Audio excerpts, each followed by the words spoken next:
Olá! Sejam bem-vindos! Muitas pessoas que sobrevivem a relacionamentos narcisistas, em algum momento, sentiram ou foram informadas de que são demais. Que são muito intensas, que não sabem lidar com as coisas, ou que são simplesmente raivosas. Essas palavras, esses rótulos, surgem constantemente e podem nos fazer duvidar de nossa própria sanidade. Hoje, quero compartilhar com vocês uma história. É a jornada de uma mulher que, ao longo de sua vida, esteve imersa em relacionamentos narcisistas, começando dentro de sua própria casa. Ela cresceu com um dos pais sendo claramente narcisista, e o outro, embora capaz de amar, estava tão perdido na tentativa constante de apaziguar o parceiro narcisista que, para a criança, a experiência foi de abandono. Ela só conseguiria nomear e entender isso muitos e muitos anos depois, já na vida adulta. Na infância, ela se lembra de ser extremamente protetora desse pai mais saudável, idealizando-o como um mecanismo de defesa para conseguir suportar a realidade.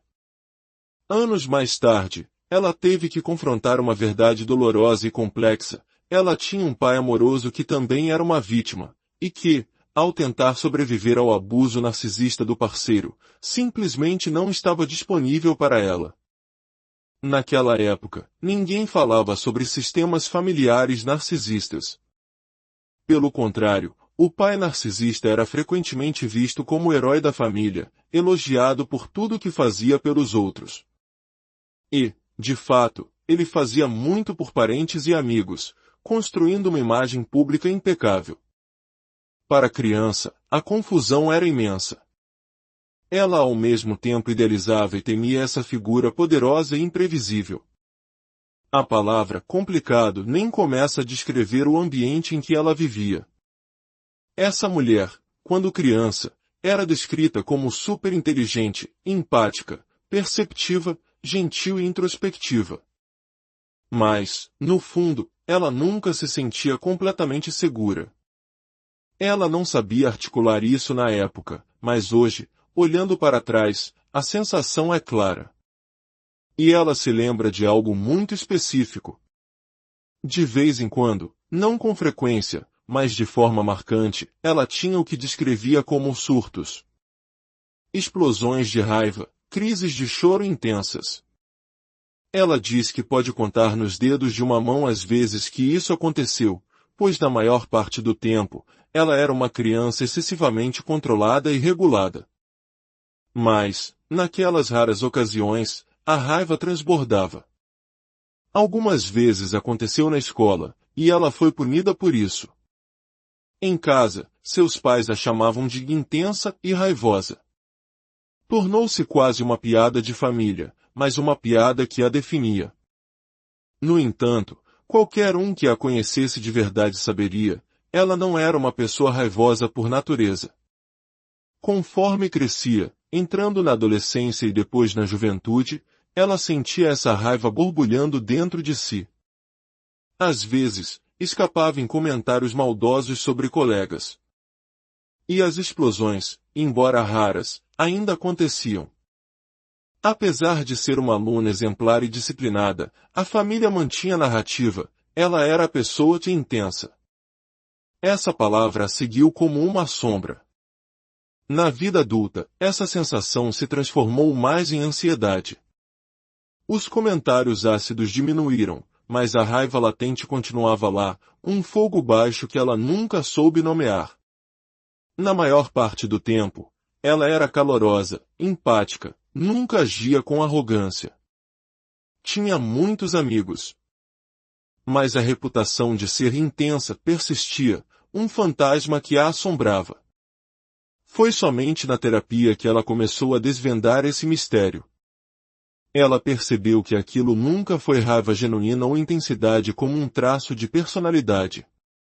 Eram reações naturais, quase biológicas, ao abuso narcisista que ela sofria. Aquelas erupções de raiva eram a única forma que seu sistema encontrava para protestar, em meio a um comportamento majoritariamente de submissão, de congelamento, de tentativa de agradar para sobreviver. E o padrão se repetiu.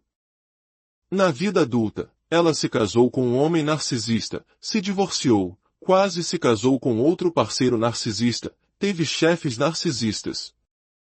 Em todos esses relacionamentos, ela era frequentemente vista como a descontente, a reclamona.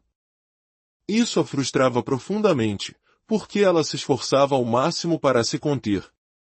Mesmo diante de situações terrivelmente injustas, cruéis ou antiéticas, ela engolia em seco e se mantinha calma. Mas, de vez em quando, ela simplesmente não conseguia mais.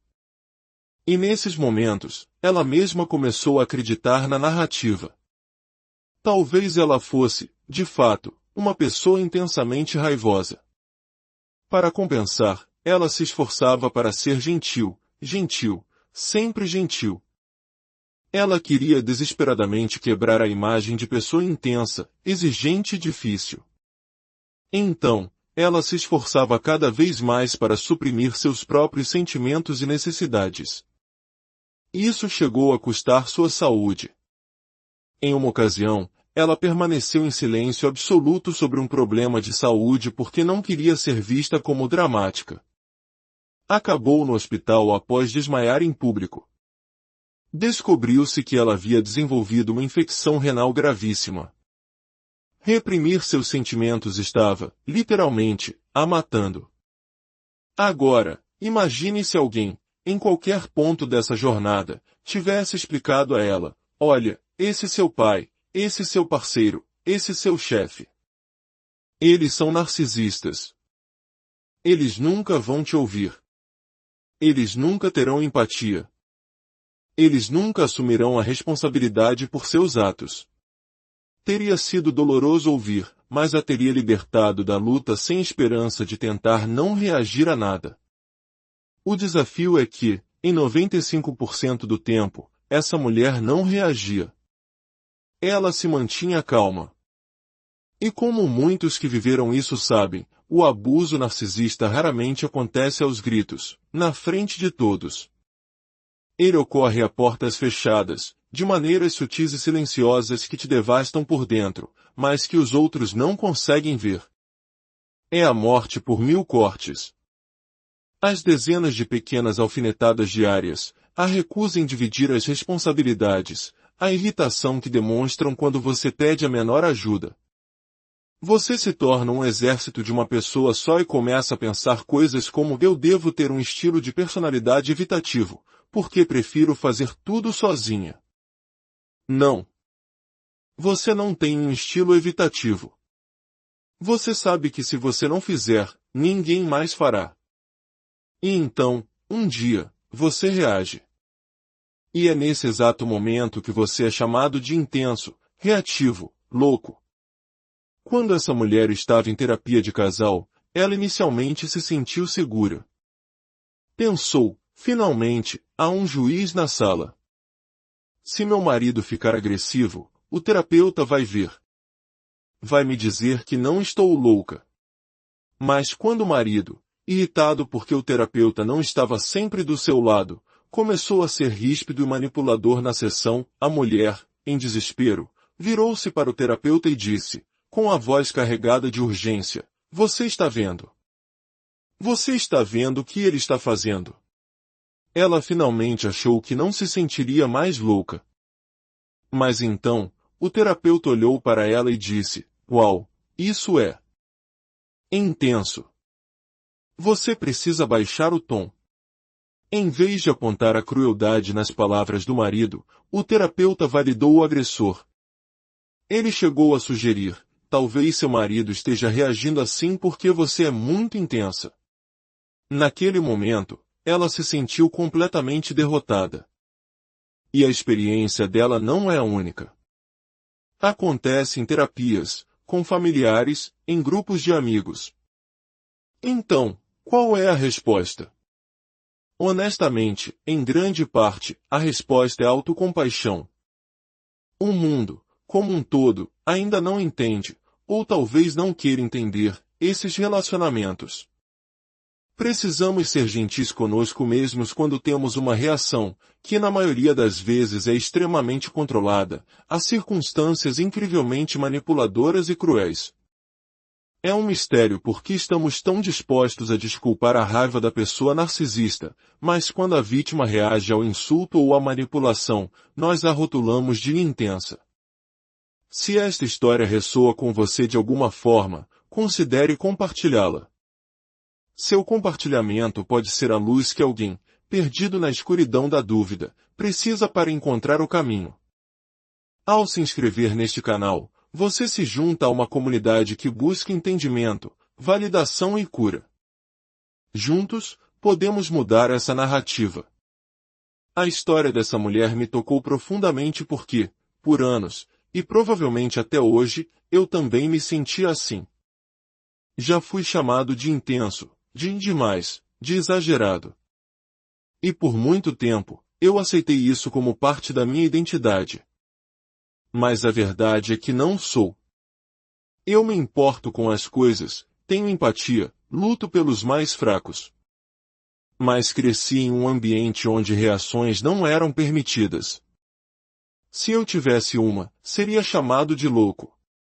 Então, guardei silêncio sobre coisas horríveis que aconteceram comigo, para não ocupar muito espaço. As pessoas não veem o resto do iceberg. Elas veem apenas a nossa reação, a ponta, e acham que estamos fazendo um escândalo por causa de um cubo de gelo, sem perceber a massa gigantesca de dor submersa. Levei muita terapia para me libertar da crença de que eu era intenso.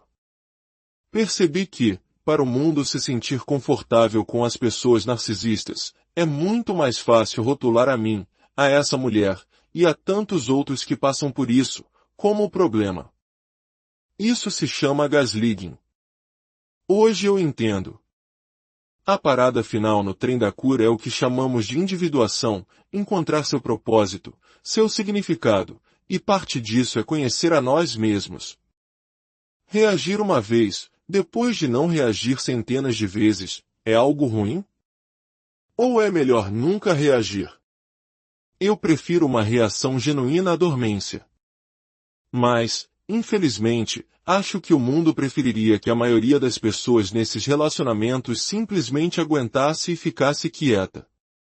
Mas eu digo a você agora, não faça isso.